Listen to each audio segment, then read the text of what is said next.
Rice bran oil మంచిది అని చాలామంది వాడుతుంటారు. అసలు అందులో ఏమేమి ఉంటాయి?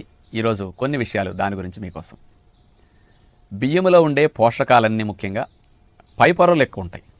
బియ్యంలో ఉండే మాంసకృతులు, బియ్యంలో ఉండే కొవ్వులు, బియ్యంలో ఉండే బి కాంప్లెక్స్ విటమిన్లు, బియ్యంలో ఉండే పీచు పదార్థాలు, ఇట్లాంటి అతి ముఖ్యమైనవన్నీ పై పొరల్లో ఉంటాయి, 1-2 పొరల్లోనే. లోపల పొరల్లో పిండి పదార్థాలు ఎక్కువ ఉంటాయి. కానీ బియ్యాన్ని పాలిష్ పట్టినప్పుడు పైన మొదటిసారి పాలిష్ పడితే మొదట పాలిష్ తవుడు అని, రెండవసారి మళ్ళీ పాలిష్ పట్టి ఇంకొక లేయర్ని రిమూవ్ చేస్తే సెకండ్ పాలిష్ తవుడు అని అంటారు. ఈ ఫస్ట్ సెకండ్ పాలిష్ పట్టిన తవుడిని తీసేసుకుంటే ఇది రైస్ బ్రాన్.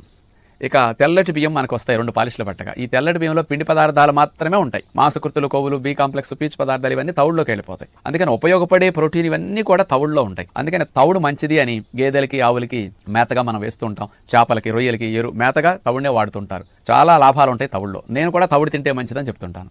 కానీ తవుడు తింటే మంచిది